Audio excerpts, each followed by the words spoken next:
வணக்கம் மக்களே. நான் இந்த யூடியூப் சேனல் ஆரம்பித்து ஆல்மோஸ்ட்டு பார்த்திங்கன்னா பிப்ரவரியில் ஆரம்பித்தேன். ஆல்மோஸ்ட் ஒரு 3 மாதத்துக்கு மேலே ஆகிடுச்சு. ரொம்ப நாளாக ஆனதுக்கப்புறம் என்னன்னாக்கா, இந்த வாய்ஸ் கொடுக்கும்போது பார்த்திங்கன்னா வாய்ஸ் கொஞ்சம் கிளியரிட்டியாக இல்லை.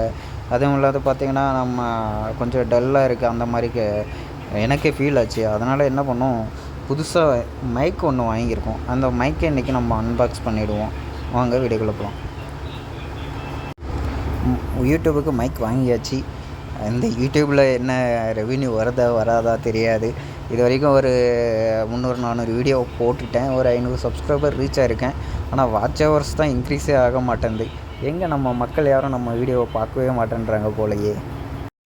நார்மலாக நம்ம பேசுகிற ஃபோனில் ரெக்கார்ட் பண்ணுறதுக்கும் இந்த மைக்கில் ரெக்கார்ட் பண்ணுறதுக்கும் என்ன வித்தியாசம் இருக்குன்ட்டு நான் வீடியோவில் அன்பாக்ஸ் பண்ணதுக்கப்புறம் மைக்கை இன்ஸ்டால் பண்ணி நான் பேசுகிறேன், அப்போது தெரிஞ்சுக்கோங்க.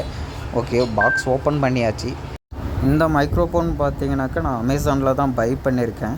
இதில் என்னென்னாக்கா 2 மைக் இருக்குது, ஒரு ரிசீவர் இருக்குது.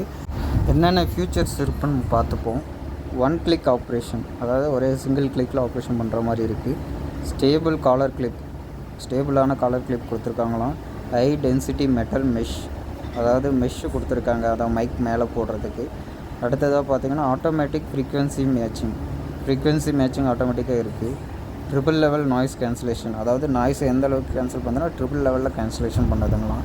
அடுத்து true wireless 2.4G technology, up to 50 hour case battery, mobile charging support இருக்குங்களாம். அதுக்கப்புறம் ரியல் டைம் மானிட்டரிங் இருக்குது.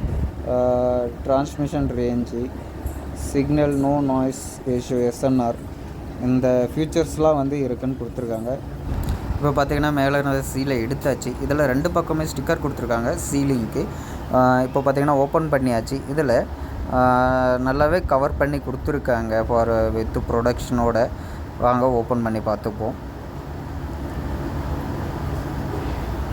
ஒரு டீசெண்டான பேக்கிங்காக தான் இருக்குது. பார்த்திங்கன்னா இதில் வந்து ஒரு iPhone to type C adapter ஒன்று கொடுத்துருக்காங்க.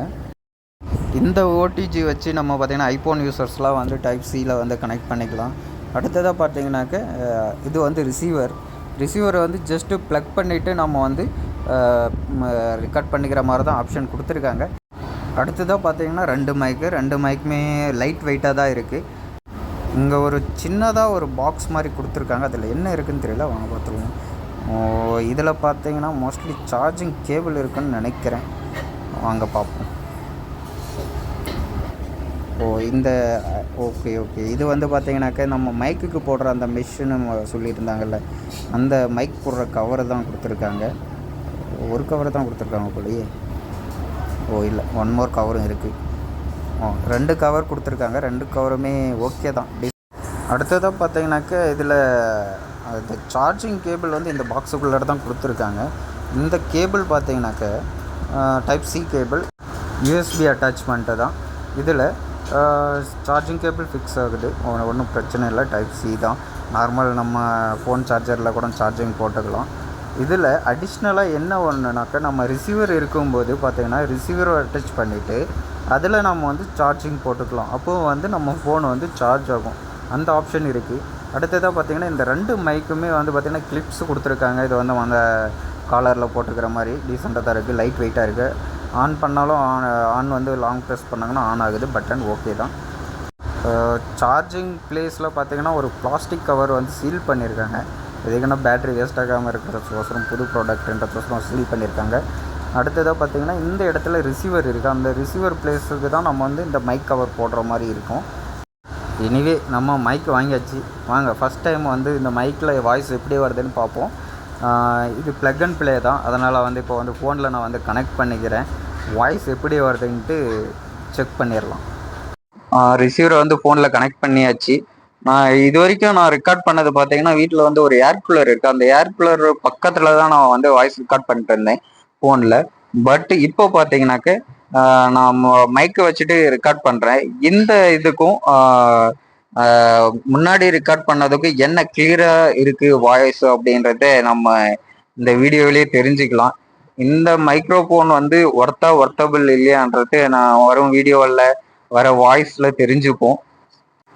தொடர்ந்து சேனலை பார்க்குற எல்லாருக்கும் ரொம்ப நன்றி. இது போல் அடுத்தடுத்து வீடியோலையும் இன்ட்ரெஸ்டிங்கான கண்டென்ட்டோட உங்களை மீட் பண்ணுறேன். மைக்குக்கு பார்த்தீங்கன்னா இந்த கவர் போட்டாச்சு. போட்டதும் லுக் எப்படி இருக்குன்னு பாருங்க. இந்த மைக் பார்த்தீங்கன்னாக்கா 2200க்கு பை பண்ணியிருக்கேன் அமேசானில். இது ஒர்த் இல்லையான்ட்டு மக்களை கமெண்ட் பண்ணுங்க. இது வரைக்கும் சேனலை சப்ஸ்கிரைப் பண்ணாதவங்க சப்ஸ்கிரைப் பண்ணுங்க. தொடர்ந்து சப்போர்ட் பண்ணுங்க.